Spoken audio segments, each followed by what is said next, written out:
Congressman, you said this cuts across party lines. Based on your legislation, it seems to appear that way. You reintroduced it with a Republican, 2 Republicans and 2 Democrats co-sponsored it. Why do you think there is such bipartisan support when it comes to this legislation? Well, the idea of the presumption of innocence, the idea of due process, the idea that the government has to make a case against you rather than you have to go and make a case against the government after the government seizes your property. All of these are basic American values and ideas. And I don't think they're affixed to any particular political party. I think they're embedded in the tissue of the Constitution.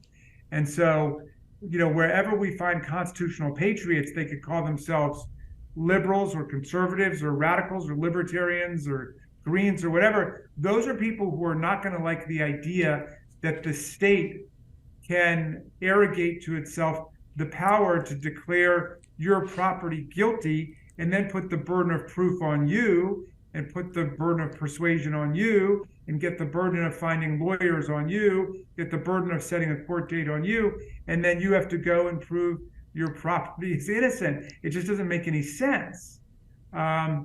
So, the Constitution protects not just your life and your liberty, but it protects your property too. Congressman, in the spirit of bipartisanship, aside from this legislation, are there any other policy areas that you're planning to work with Republicans on?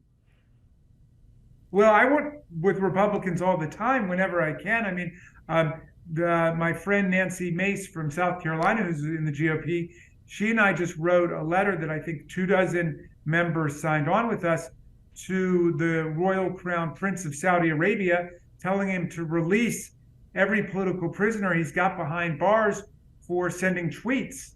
He puts people in prison for sending tweets that are critical of the government.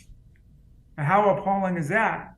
But there are a lot of policy things that I've done with Republican friends. Marijuana decriminalization, ending very draconian mandatory minimum sentences in drug cases. I've done that both at the state and the federal level. Anything dealing with openness and transparency in government. Back when I was a state senator, one of my colleagues and I,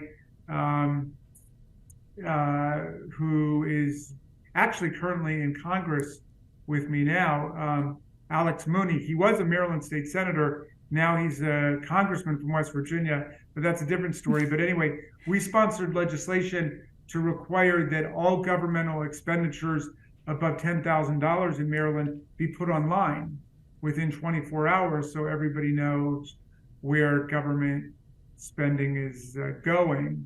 I believe in that. I believe in that strongly.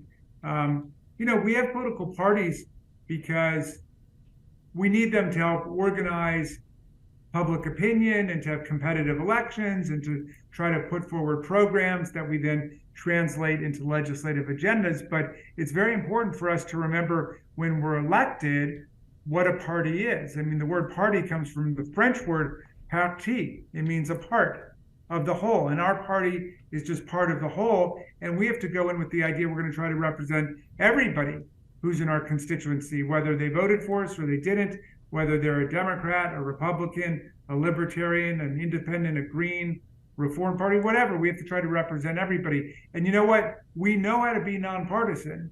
If you come to my district office in Rockville, Maryland, and you've got a problem with Social Security or Medicare or Medicaid or whatever it might be, we don't ask what your political party registration is. We just ask, do you live in my district? And if you live in my district, we go to bat for you, and we will do whatever we can to achieve satisfaction in whatever problem you're having with the government. That's the mentality we got to bring to public policy.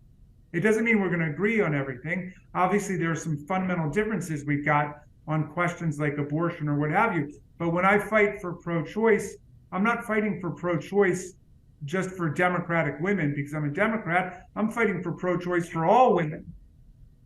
And so I'm trying to think about everybody and not just the people who belong to to my own political party designation.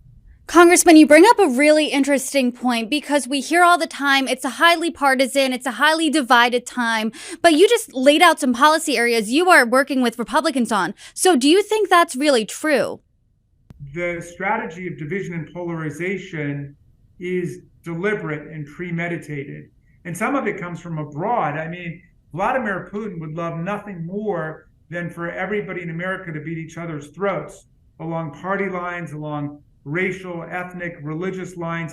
If you look at what Putin did in 2016, is he pumped all kinds of poison into the bloodstream of America through social media propaganda in order to drive people apart and make people hate each other. So I think some of it is coming from autocrats and theocrats and plutocrats abroad who want to see democracy fail in America. Some of it undoubtedly is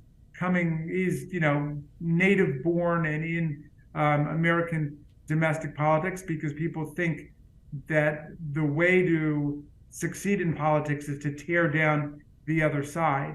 Some of that has to do with the way the electoral system is set up. And, I'm all for reforming our elections to try to reduce negative politics and to build up coalitional politics. And one of the things I've been fighting for is ranked choice voting, so that instead of just trying to tear down other candidates, ranked choice voting says, oh, well, you might like Mr. Forbes #1, but I'd like to be your #2 choice. And so I think Forbes is great, but you should check me out too. And then I don't have an incentive anymore to destroy him, but to try to appeal to his followers.